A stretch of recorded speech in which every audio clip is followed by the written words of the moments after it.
Across Britain, there are big gaps showing up on supermarket shelves because of a crisis in the supply chain.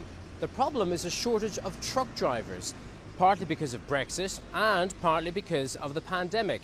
And it's hitting everyone from independent village stores all the way up to the big chains like Sainsbury's.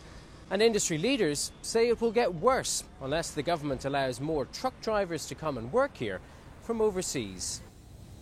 L'été devrait être la saison de l'abondance. Et pourtant, les rayons de nombreux supermarchés britanniques sont vides, comme le témoignent ces photos postées sur les réseaux sociaux. Des conséquences économiques directement liées au Brexit et à la pandémie. Les grands magasins peinent à trouver de la main-d'œuvre pour être approvisionnés. Certains directeurs de magasins que j'ai rencontrés ont vu leur nombre de livraisons diminuer en une semaine. Donc quand ils auraient pu recevoir 5, 6, 7 livraisons, c'est descendu à 4 ou 5. Tesco affirme qu'ils ont des problèmes d'approvisionnement en nourriture. Je pense que les conséquences se verront dans les semaines et mois à venir. La pénurie de routiers ne se règle pas comme ça. Des milliers doivent être formés.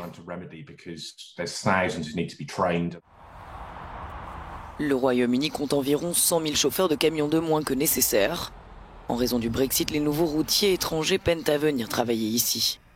Nombre d'entre eux sont retournés chez eux pendant la pandémie.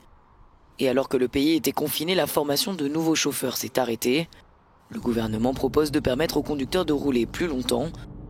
Une solution qui les fatiguerait et aurait des conséquences en termes de sécurité sur les routes. Nous devons encourager certains chauffeurs qui ont la qualification, mais qui ne conduisent tout simplement pas, à revenir dans la profession comme une sorte de mesure d'urgence. Oui, nous aimerions que les chauffeurs routiers européens puissent revenir. Il faudrait les ajouter à la liste des métiers en pénurie ou leur donner des visas de courte durée pour venir travailler ici. There's no sign yet that the government here will seek to hire more drivers from abroad. It is also trying to boost the capacity of driver testing so that more new drivers can get out onto the roads. There are no quick fixes. This is a problem that's expected to get worse before it gets better. Ty Genwright, Euronews in London.